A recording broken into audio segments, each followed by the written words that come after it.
And welcome to the TWSN Patreon page. Here we will provide you with the sports betting tips, picks, and information in order for you to become a successful gambler. We have 5 packages that I think really do an incredible job of providing the information tailored to you, what you want, and what your sports betting needs are. For more information, reach out to the TWSN team, but we have a ton of stuff coming your way. Content from fantasy football, sports betting for UFC, NBA, NHL, and of course, the NFL. We are so excited to be able to bring this service to you, and let us know if there's any more information you need. Get up, let me begin. This is TWSN. You ain't heard about us yet, well you better know now, because it's the place that it all goes down on. How is everybody doing today? Welcome to week 5 of the TWSN Kickoff Show. I'm Shaun. Brought a little bit of a smaller crew today. We got Marissa, Aidan, and Chris, but that does not mean we'll have anything short of fireworks in this one. So if you are here with us today, we thank you. And if you just are here because you're tired of the Jets-Falcons game, you're also welcome, because I no longer want to watch that either. But pretty good slate of football this week. I gotta say, some really intriguing matchups to dive into. So let's go right in. Let's start off with the Green Bay Packers and the Cincinnati Bengals. Big lot of Bengals love here at TWSN. And today the Bengals are 3-point underdogs at their home field, taking on Aaron Rodgers and the Packers. And Aidan, I'm going to kick this one to you to start. I'm going to take the Packers in this one. And I know a lot of people want to say, well, this team's banged up. No Jair Alexander. I get that. I think the Bengals are actually going to put up some points in this game because Higgins is back and they have the receiving core they've got. Joe Burrow's under center. And obviously, I'm a big fan of Joe Burrow. Who isn't? Look, I think they're going to have some success through the air. I think they're going to put up some points, but this is Aaron Rodgers we're talking about. This is the Packers, and I don't see them. I know they had the week 1 performance against the Saints that, they didn't look like they wanted to be there. But today, I'm going to bet on Aaron Rodgers and this Packers team. I know I've took Bengals every week, but that streak ends today. I completely and utterly agree with you, Aidan, because I look at these teams. The Packers come in with a bigger expectation. Packers come in with the better quarterback. Even with Jair, I'll be honest, I'll take the coaching of the Packers. And the Packers also have the ability to beat good teams. We saw what they did to San Francisco a couple weeks ago with that comeback win, right? We saw what they did that game. The Saints one was ugly. But I look at the Bengals and they're a 3-1 team, and who have they beaten yet? What have they actually proven to me? Comeback win against the Jaguars on Thursday Night Football, Ring of Honor night, extra motivation, and you had to come back. Not overly impressive. Said it last week. Dalvin took fumble away from losing week 1, and then they lose to the Bears. They lose to the Bears, and they beat a really beat up Steelers team. We all said they should win that game. When the Steelers are down their first 2 edge rushers, the Bengals should win that game by 2 touchdowns. So I'm taking the Packers pretty comfortably here. I take the Packers to cover the 3-point spread as well. But Chris, I'll ask you about this one as well. Yeah, for me, this one I'm going to lean Packers, but I like the over. I believe this holds at 51. Like Aidan said, Jair Alexander is out, so that's going to be big for Joe Burrow. Joe Mixon just listed as active, so he's going to be in. How healthy he's going to be, that's going to be the big question. How much are they going to go to him? Aaron Jones also a little banged up for the Packers, but they at least have A.J. Dillon there to back him up. So they have that going for them as well. I do like the Packers in this one. I think Devontae Adams and Rodgers is just too good of a connection. We'll see how many times Joe Burrow can connect with Jamar Chase, as well as Tyler Boyd and his other receivers. But if I had to lean one way, I would definitely lean Packers. Even on the road, I think the Packers just have the better team on paper, and they're going to be able to take care of business today.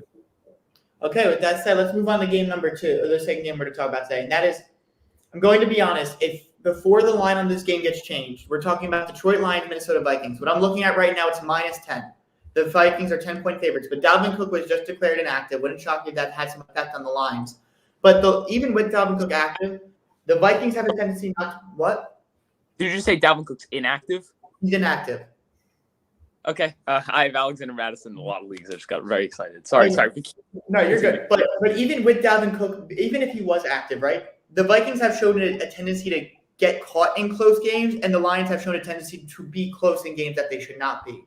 That's a bet either way. Now with Dalvin Cook inactive, if that line is sitting anywhere above 8, automatic bet. automatic. For me, that's a lock Detroit. Detroit is not – the Vikings play close. The Vikings are a good team, but they don't blow teams out. They get caught in close games, what we've seen through the first 3 or 4 weeks. And that I would bet Vikings here, or I'd bet Vikings to win money line. I'd bet Vikings get the overall win. But I would take Detroit on the spread. Detroit's not a great roster, but they have good coaching. They work hard. They play tough. And I don't think they lose this game by 10 points. Marissa, I'll ask you, what do you think? Yeah, I completely agree. This Lions team has heart. They know how to keep themselves in the game. But with how many injuries on defense, I think that you can see Kirk Cousins actually having a rebound game today and finding those playmakers in Adam Thielen and Justin Jefferson to help get them down the field. I can have it being within maybe a field goal because they obviously like to come in close games where it ends up being a field goal. But I do have the Vikings winning this one. Chris, what about you, my man? Yeah, I'm definitely leaning the Vikings here. That spread is pretty big. One of my plays to look up for, as you said, Dalvin Cook is inactive. Alexander Madison, he should be fairly cheap in daily fantasy sports. That would be a guy I would look into. I've been looking at prop bets a lot recently, and there haven't been any rushing yard prop bets for Alexander Madison just yet. The lines allow, I believe, 132.8 rushing yards per game. I expect the Vikings to rely on Alexander Madison in this one. So maybe in the next hour or so, they'll release actually a line for Alexander Madison total rushing yards, and I might have to jump on that depending on how much they set that. But I do like the Vikings this one, and I think Alexander Madison definitely is the guy to watch out for if you're setting your daily fantasy lineups right now. All right, and now we're going to go to what could end up being one of the games of the week. The Denver Broncos are traveling to Heinz Field to take on the Steelers. Right now, the Broncos are 2-point favorites. Teddy Bridgewater is playing, but there's been the Broncos have been banged up heading into this week. So, Aidan, Steelers by chance get their second win of the season today? I think they do. I do. Look, the Steelers, this is a big game for them so early in the season because they're in a bit of a hole. Now, the Broncos, as you said, are banged up, and I think they're going to get upset by the Steelers this week. Pittsburgh's at home, and as I said, their back's against the wall a little bit, and I think they're going to take advantage of a banged-up Broncos team today. And what about you, Marissa? What are your thoughts on this game? I think this is going to be a low-scoring game because both Denver and Pittsburgh's defenses have been really good this year, and their offenses have not really been firing on all cylinders. I know Teddy Bridgewater is playing, but I don't know exactly how healthy he's going to be able to go out there and put up what he has in the first few weeks. So I have this being more defensive than offensive. But looking at the coaching, Tomlin knows that he has to win this game, and he's going to have those players riled up, knowing that they have to win this game if they really want to stay in things with a competitive AFC North. So I have the Steelers winning this one. Okay, and Chris, I'm looking at this right now. We have an over-under of 39 here. Yeah. Is that something you're touched? I know those dangerous spreads are low, but I feel like there's enough offensive firepower on this field with Cortland Sutton being active too. Really nice running back core, Javonte Williams, Melvin Gordon. Other side, Chase Claypool, Najee Harris. Is this something you'd be willing to touch? Normally I would be very hesitant of seeing a total that low. It's kind of interesting that is the case, considering we have two offenses that should be pretty healthy. I believe last year, when the Broncos were starting a wide receiver at quarterback, they had a total similar to that. So it's actually kind of surprising to see his total so low. When, like you say, we have two competent offenses on the field. Maybe Vegas isn't that into Big Ben right now. I don't think he can get the job done. But I think against this Broncos defense that is banged up, their offense is a little banged up too. But I think both teams are going to be able to score a little bit. I could see a score of 24-14, maybe in favor of I wouldn't hit it, but maybe 27-14 in the Steelers' favor. So I think I would touch the over here. I think that is very enticing for two teams that, like I said, do have a competent offense. All right, and let's go on to the Miami Dolphins, Tampa Bay Buccaneers. Tampa Bay is at home, over-under of 48. So, you have a decent over-under in that one. But the spread here is Tampa Bay minus 11. Still got the Jacoby Brissett show in town over there. I guess, Aidan, I'm going to start this one with you once again. What are you thinking here? Yeah, the Patriots are going to win this game. Look. Or Buccaneers. Oh, I thought you said Jacoby Myers. I thought you said Jacoby Brissett. Oh, my bad. Because Jacoby Myers is actually going to have a very good game today. I'm actually playing in one of my fantasy leagues. But no, Jacoby Brissett is not going to have a showdown today. The Buccaneers are going to beat the Dolphins today pretty handily and pretty much lock it in. We do the mortal locks of the week. This would be one of my mortal locks. The Buccaneers, listen, after last week, they didn't play so hot, not as well as I thought they would. But I think now that Tom Brady's got that game to the side, I think he just wanted to finish that game. He just wanted to get it out of the way. It's now done. Now he's going down to he's playing the Miami Dolphins back at home, and I think they're going to take care of business. This Dolphins team has not looked very good over the past few weeks, and I think the Buccaneers will win this one pretty handily.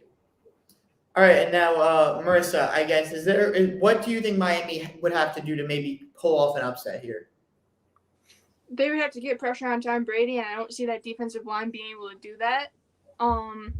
Especially to commend the offense. The offense is going to be struggling because they can't rely on Myles Gaskin because Tampa Bay has the best run defense, and Jacoby Brissett has not been constant. And that secondary of Miami is going to have to really come up, intercept Tom Brady a bunch, force fumbles, and get the ball back in Miami's court in Tampa Bay territory. And I just don't see that happening for Miami to really combat this offense of Tampa Bay. And I guess, Chris, when I'm looking at this spread over or 11-point spread, Tampa Bay's favorite, I guess. Again, some bigger spreads this week a couple times. Is that something you'd be willing to touch? I definitely would. I mean, I think people are starting to realize that. Even I wasn't too sure of this at the start of the season, but the Miami Dolphins offense line is really bad. It's got to be one of the worst in the league, and you're facing one of the best pass rushers in the league this week against Jacoby Brissett, who isn't as mobile. He can get around, but is a bit older now. He's not going to get around that easily. I think they're going to get to Jacoby Brissett. Hopefully, the Dolphins will have a game plan in to try to get the ball out of his hands quickly. And this Dolphins, I think we started last week. This Buccaneers defense can't defend the pass that well. Mac Jones really picked them apart. I believe they have like the most passing yards per game allowed so far this year. But Jacoby Brissett has thrown, I think, at most 215 yards in a game this year. That was in his first start of the year. One thing to watch out for is Devontae Parker is out, so Jalen Waddle should be getting a lot of the targets. I believe total I was looking at DraftKings Sportsbook was 5.5 total receptions for him. I would take the over minus 105 for him. Because I think Brian Flores is a smart coach. I think he's going to realize that he needs to get Jalen Waddle in space. They didn't utilize him all last week that much. Only had 3 receptions. Previous week, he had 12 receptions. Not too many yards, but they got him receptions. I think this week they're going to plan to get the ball in his hands, screen plays, quick toss plays, stuff like that, get the ball in his hands, get him in space. So I would definitely take the overall receptions for him. But yeah, Bucks, I definitely would take that spread for the Bucks, minus 11 for the Bucks. I think it's just very doable for them, especially when you're facing an offensive line that's as beat up as they are, as beaten up as they are, and when they have a passing offense that isn't going to be able to capitalize on your weakness in the secondary. Okay, now let's go to the New Orleans Saints versus the Washington football team. The Saints are 2.5-point favorites. They're on the road. And I guess, Marissa, last week we saw the Saints collapse against the Giants. Should have been a winnable game in front of their home fans. I'm just not a fan of the Jameis Winston experiment at quarterback. It's not working. And with the talent Washington does have a defense on their home field, I'm going to be honest, I'm taking Washington today in that one. I'm taking Washington as well because not only that, but you see their home field advantage that they have. That field is so difficult to play on for a team coming in. And the Saints have been so inconsistent on both defense and offense that I just can't trust the Saints really until I can see consistency game after game after game. At least with Taylor Heineke, I kind of know what I'm getting, and I know that he can be consistent more than Jameis Winston can. And Aidan, I guess, do you agree with me and Marissa on this one? I do. I do. Look, the football team's defense has been the way it's regressed has just been like shocking to me. I really can't believe it. And I don't think they're gonna turn it all around in 1 week. But I do think they're going to have some success offensively. Curtis Samuel's finally healthy, and this is going to be his second game. I think he could start to pick up pick up steam a little bit. Terry McLaurin, obviously one of the better wide receivers in the league, and this is not a so great secondary that New Orleans has. And I do agree that Taylor Heineke's been a bit more consistent than Jameis Winston. I know both have had their ups and downs, but no, I'm going to take Washington at home. I think this is a big game for them, and they're going to show out. And you mentioned the secondary. New Orleans does Paulson and Debo. They give him a lot of snaps. We saw Kadarius Toney was cooking him last week for the Giants. Did a lot after the catch, was beating him off the line. Curtis Samuel might not be as dynamic as Toney after the catch, but he's a more dynamic route runner. He's more dynamic with separation, has better hands. If that's a matchup Washington can make happen where they're getting to, Curtis Samuel, matchup with Paulson and Debo, if he's healthy, he's feeling like Curtis Samuel, expect a big day from him, in my opinion. I would expect the more savvier, a little bit more experienced Curtis Samuel to be able to get hits against a guy like a Debo. But Chris, I'll kick this to you as well. What are your thoughts on this game? Yeah, I was looking at it. I'm not a big believer in Jameis Winston right now. Through 4 games this season, he's only thrown for 200 yards once, and that was last week when he only threw for 226 yards. So he just doesn't have it to pass the ball through the air, and I just think Alvin Kamara just hasn't been like absolutely phenomenal. Where he gets yards, but it's not like big breakaway plays that we're used to seeing from him. So I think in this case, I think Washington, Taylor Heinicke can get in a shootout. He can air the ball out. And I think just Jameis isn't going to be able to compete with that. The Saints just don't have a downhill passing attack for a team that has, Terry McLaurin, all these other guys. They can get Antonio Gibson, J.D. McKissick involved in the passing game. They can surprise you there. So I think the Washington will be able to just outpass them. We saw last week Daniel Jones threw for I believe 402 yards. And just the main reason why, because Jameis just couldn't throw the ball with Daniel Jones. And I think that's going to happen this week. I think Taylor Heinicke is going to have another decent game, throw for over 250 yards, and just outpass Jameis Winston and lead Washington to victory. Okay, and now sticking with the NFC East, we're going to go to the Philadelphia Eagles against the Carolina Panthers. The Panthers are 2.5-point favorites on this one. I'll be honest, I'm a fan of this Panthers team. I came in really skeptical. I came in saying, I don't know about Darnold. I don't know about blah, blah, blah. I was still questioning, Joe Brady. I'll be honest, was still like, is he going to be able to fix? Will this defense mature to the next level? And so far they have. And they're up against Philly. Not an overly talented team, if we're being honest. Vulnerable quarterback, if we're being very honest. I'm taking the Panthers here, and I'm taking them on the spread as well, especially with Lane Johnson already declared out for this Sunday. So one of these edge rushers are going to get in there and have them make themselves a couple of plays. Chris, what do you think?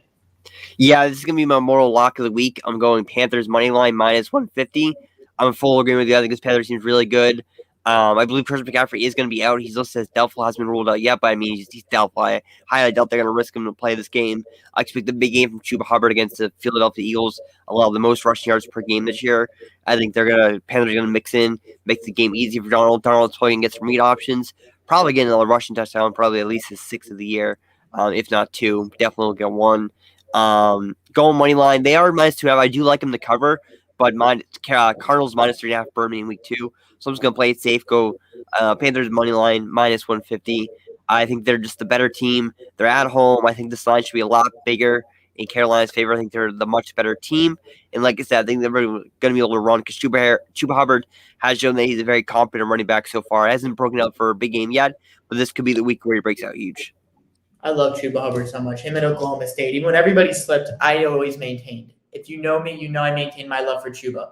But Marissa, looking at this game, does Philly what could make the difference for Philly, or is this just going to be another Panthers game where they come in and they show that they're actually a really good team? I do want to say that Christian McCaffrey was ruled inactive just a few minutes ago, so I do think that the Eagles have slightly an advantage there. They can try and stop the run a little bit easier without McCaffrey, but they're going to have to make sure that Hurts does not get riled because he is going to get a ton of pressure. That offensive line has been completely injured so far this year, and going up against a young, talented Carolina defense, he's going to be constantly pressured. So if they can at least have him stay focused, not get riled, not throw crazy passes, then they have a chance.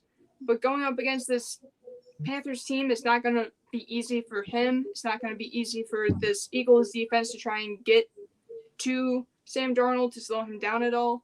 So I do have it being the Panthers. I like this Philly team, but they just don't have what it takes to compete with the Panthers team. Okay, now we'll go back to the AFC now. We're going to go with the Tennessee Titans up against the Jacksonville Jaguars. The Titans are 4-point favorites, and we could be real. The Titans have been underwhelming, but it's the Jaguars. As much as I like Trevor Lawrence, I know we could say, he hasn't been perfect. Considering what he has, Trevor Lawrence has been more than good enough. He's shown those star flashes. He showed glimpses of being what you want him to be. So I'm gonna take Tennessee. I'm gonna take them to cover because holy crap, the Jaguars are bad. But Aidan, what are your thoughts on this one? Surprisingly, a lot of people on the Game Changer show took the Jaguars, but I was not one of them. I'm taking the Tennessee Titans in this game. Shaun, as you said, I know they've been underwhelming, yes, but I think Derrick Henry's going to run all over this defense. A.J. Brown is back, which I think is, even with his underwhelming start and the injury last week, is big for this passing attack because last week they had nobody, and I think it makes it a lot easier when your wide receivers are Chester Rogers and all these other guys to just load the box on Derrick Henry. But now you have A.J. Brown. You've really got to worry about him. He's going to vertically stretch the field and give you a legit number one option in the passing game. And defensively, this Titans team, they certainly have their holes, but Trevor Lawrence, young quarterback, I've been very impressed with his flashes, but obviously not quite there yet. You see the mistakes at times. So I'm going to take the Tennessee Titans, and not to mention the Jaguars right now are a mess with the whole Urban Meyer situation. Chris Wilson, what are your thoughts? I mean, to jump on that Urban Meyer situation, this is my bold take of the week. This is it for Meyer. This is the last game in the NFL. I think he's done. I think he's done after this game. I mean, Okay. the reports we have coming out seems like the players don't want to play for him. Seem like they're very frustrated with him, and I just don't see that scenario where the Jaguars don't get the doors blown off him this week. I mean, this team just doesn't seem they want to play for Urban Meyer. You got Derrick Henry, who I think is just going to stiff arm guys, just go to the end zone at will. And I mean, earlier in the week, Urban Meyer had a press conference where he said he wasn't going to resign. If you have a press conference where you need to say you're not going to resign, you probably should resign because clearly there's something there that, that's causing you to even have that situation. So I think he's going to be the first coach gone this year. I don't know if it's going to be a firing or if the Jaguars and Shad Khan and Urban are going to come together and mutually part ways. But I just don't see. I think the players are going to be really upset with him. I think they're just not going to give it their all this game, and I think they're just going to be ready to move on from the whole Urban Meyer experiment in the NFL. All right, so let's go on to the New England Patriots versus the Houston Texans. And I'll be honest, I think one of the most disrespectful things of the week are the Patriots only being 7.5-point favorites with a ferocious defense, a competent offense, and a team facing Davis Mills. I think it's absolutely disrespectful. I think the Patriots win this one by like 17 points at least. I think the Patriots are going to absolutely slaughter them today. I think Mac Jones looked good last week. I think 7.5 is just too low. Aidan, you love to talk about the Patriots. I'm sorry. I just can't believe that they're only 7.5-point favorites. Look, I think they'll cover that, but I am a little concerned. I don't see a blowout is what I should really say. Look, Davis Mills, I think that offense is really just not going to get going. Bill Belichick against a rookie quarterback. Outside of Brandon Cooks and Laramie Tunsil, this offense really just doesn't have much talent. So our defense is going to have a successful day. New England Patriots defense will get theirs, as you would say, Shaun. But I think offensively for the Patriots, it's not going to be a bad day. Mac Jones will get his completions. And I think, again, as I alluded to earlier, Jacoby Myers will have a pretty good day. I think these tight ends are going to eat against this Tampa 2 defense. But our O-line right now is banged up. Mike Onwenu's not playing. Isaiah Wynn's not playing. Trent Brown's out. And the fourth one, Shaq Mason's out as well. So we're rolling with some practice squad guys starting here. So you're going to have to get the ball out quick. I don't think they're going to be able to run as much as they want to in this game because the Texans don't have a good run defense at all. But still, I'm going to take the Patriots comfortably here. It would be one of my locks of the week, even with all these injuries.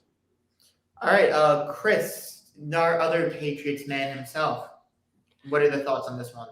Yeah, like I said, I think I agree with you. This is going to be a huge defensive game for the Patriots. We saw against Zach Wilson.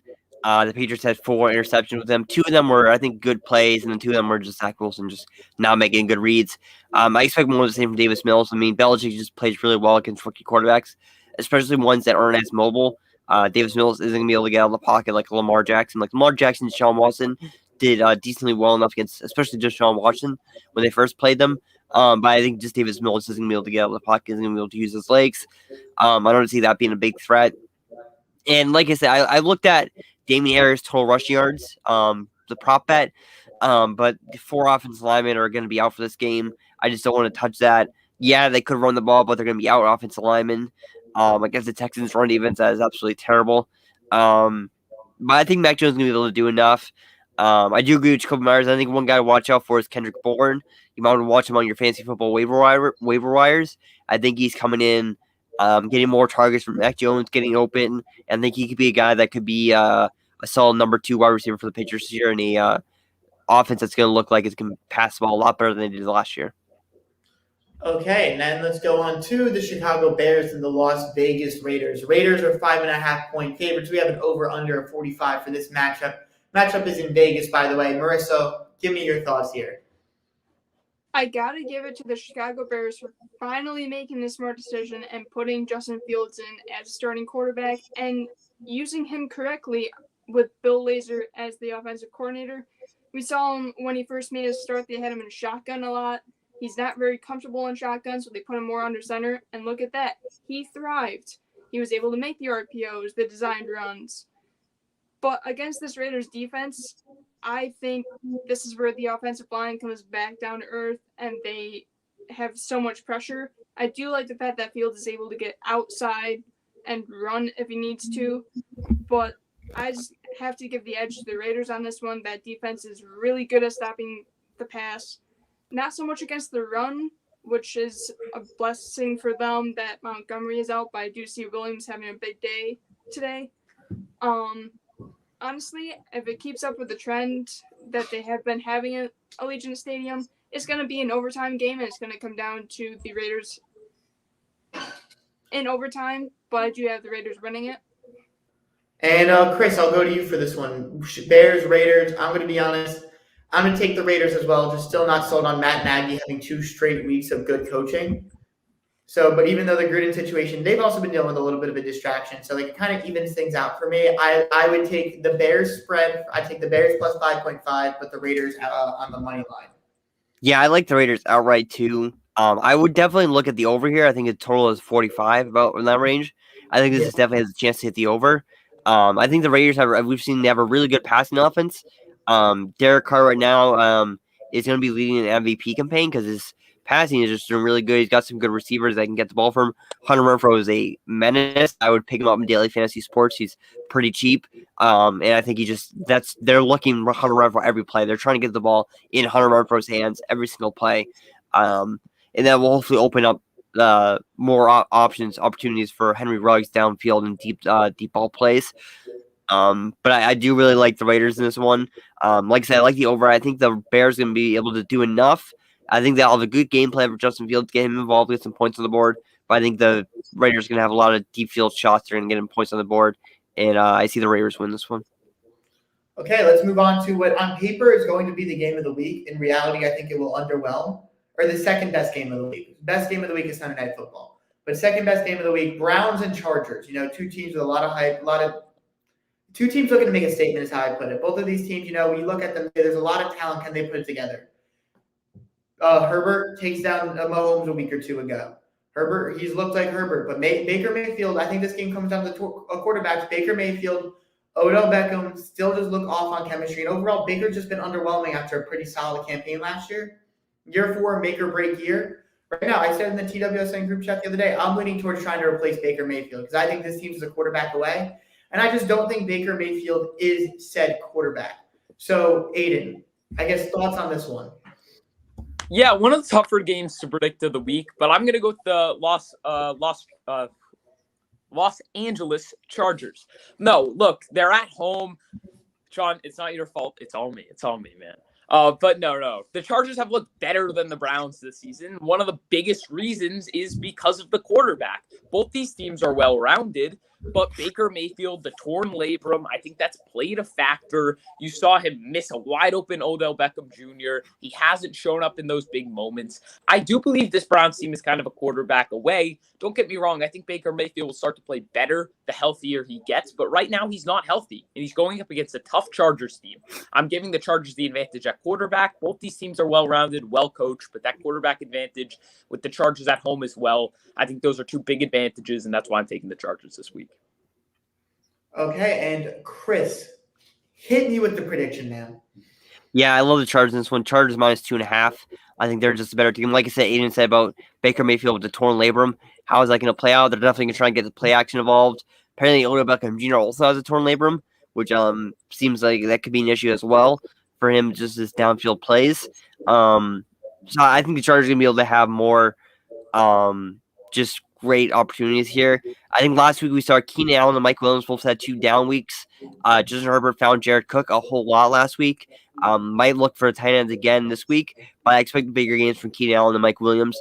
And I think their offense is just more talented, and I think that's what's going to come down to, which offense can score more points. And I think the Chargers are just in a much better situation. They have solid tight ends that Herbert can utilize. Austin Eckler is a fantastic back. You have Keenan Allen and Mike Williams, one of the best 1-2 duos in the NFL. And they have other, wide receivers too that can come up and make plays from them as well. But I really like the Chargers. I'll go Chargers -2.5 here. All right, so the next one is going to be the New York Giants versus the Dallas Cowboys. And Cowboys are 6.5-point favorites, Giants +7, over under a 52.5. Chris, I'm going to kick this one to you first because for a division game, I think the Cowboys are going to win, but that's a big spread. Yeah, I do like the Cowboys. I think they have the better offense, but I see this one being a shootout. I think these NFC East games, most of these NFC East games are going to be shootouts. I think their defenses just aren't that great, and I think it's just their offenses that are going to be able to shine. We saw the Giants go toe-to-toe with the Washington football team earlier this year. They had a big sky-scoring affair. Eagles, I think, can score some points too. They'll give up points as well. But in this game, I do think we're going to see high-scoring. I don't know if I have the Cowboys to cover, but I definitely like them to win outright. I think they just have the better playmakers on offense. I do like Kenny Golladay in this game in terms of points, just because I believe the Giants are out Sterling Shepard, and I'm blanking on the other receiver. Yeah, I think they're up too, so that's huge for them. So I think they're going to look Kenny Golladay a lot in this game. He had, I believe, 6 catches for over 100 yards last week. So I expect another big one from him, and maybe Saquon Barkley will probably try to get more involved in it. Well, I think the Cowboys can give us some rushing yards, can give us some points to running backs. So I think that's going to happen in this one.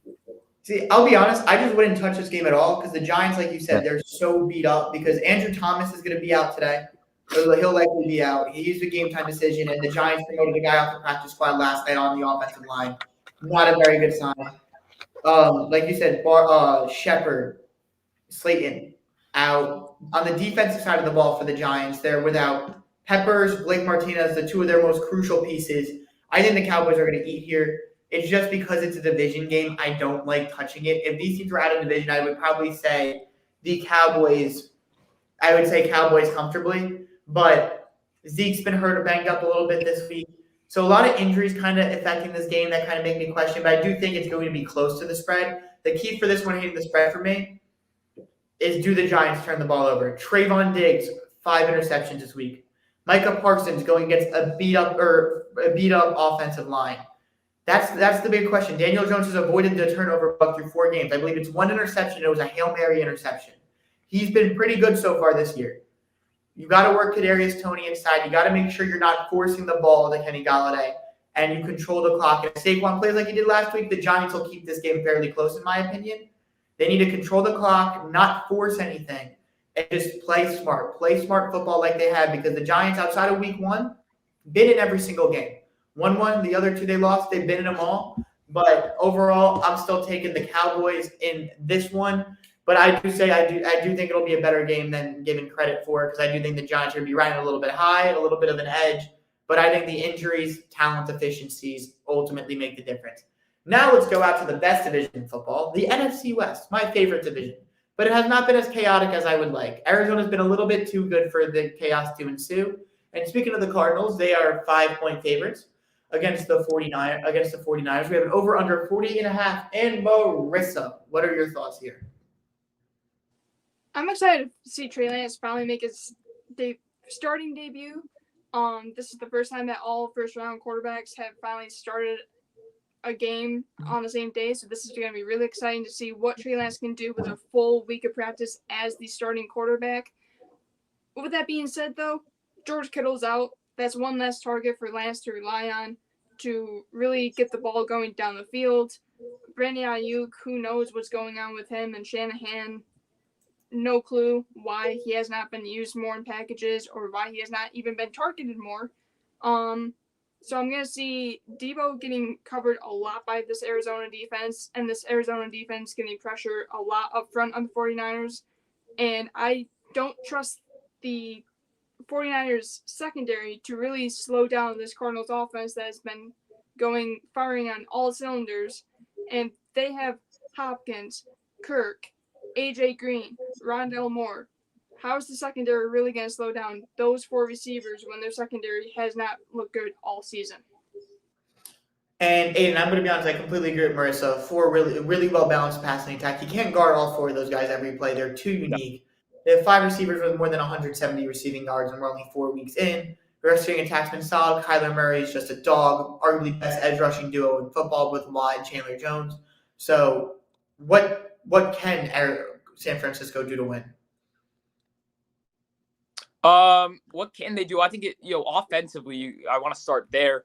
I think with Trey Lance, you got to simplify things just a little bit. This is his first career start, or was last week his first career start, or did he just go in for a hurt Jimmy? Either way, he's still young, and I want to see them utilize his legs. Let's get him out in space. Let's run some RPOs. Let's get him out on bootlegs even, because first of all, I don't want him just sitting in the pocket. I don't think he's a pure pocket passer.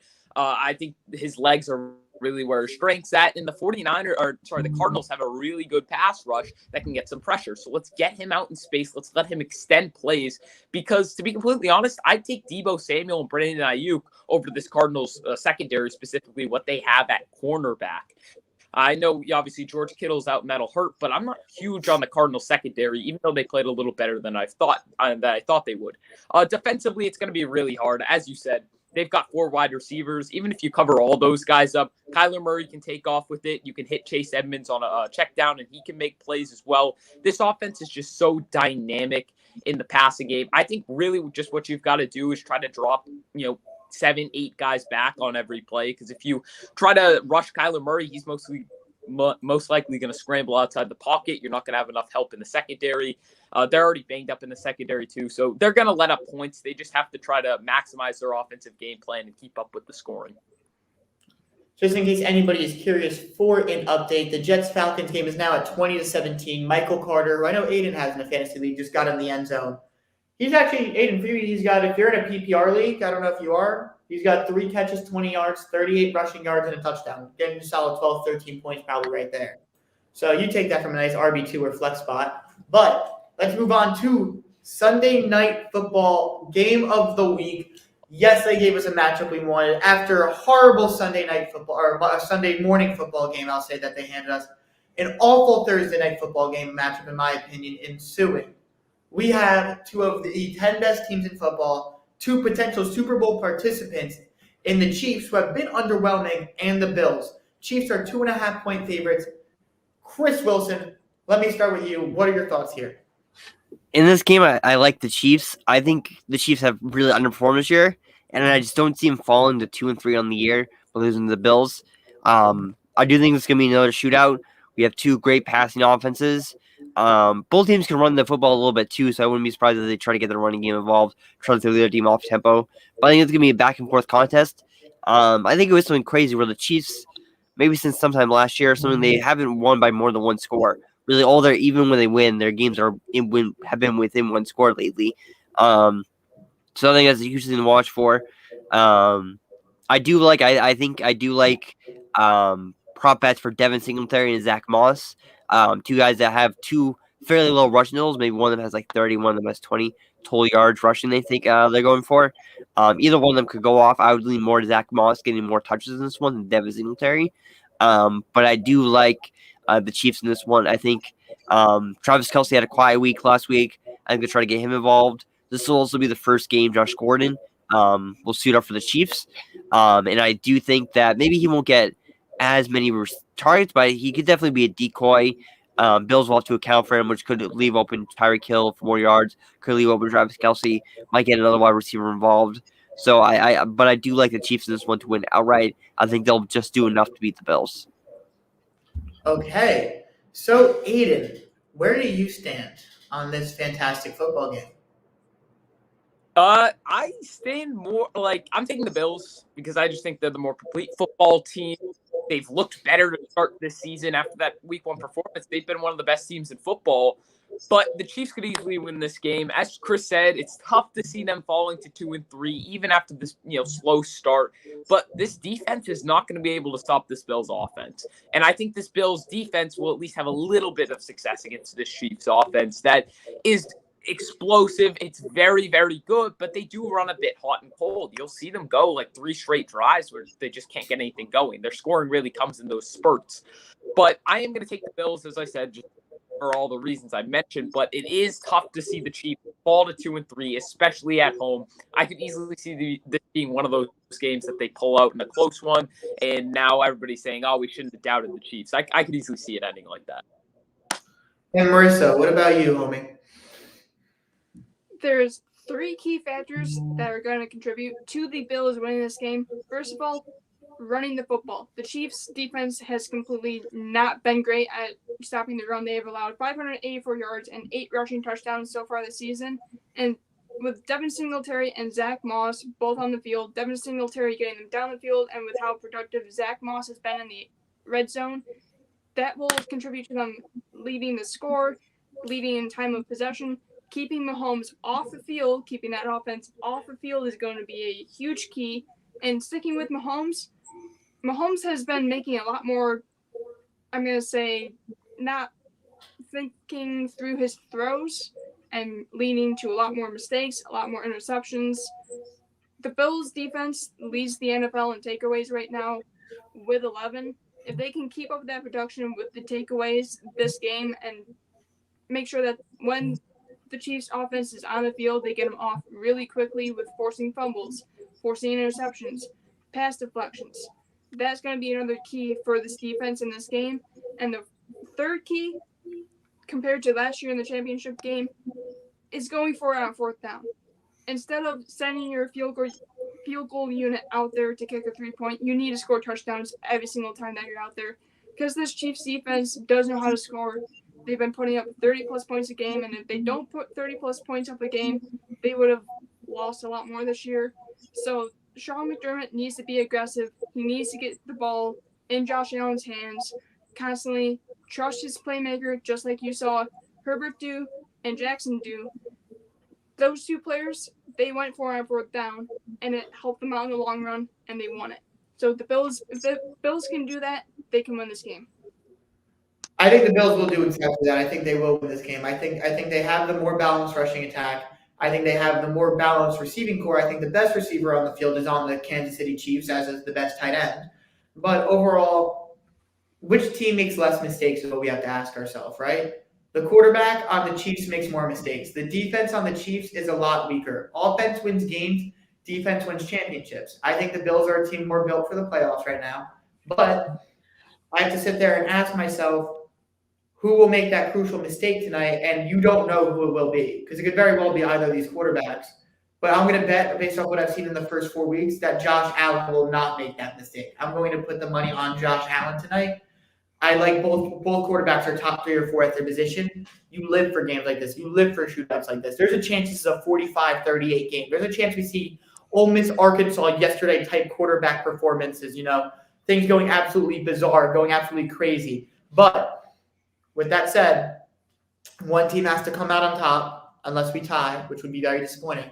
But most likely one team will come out on top, and that's going to be the Kansas City Chiefs for me.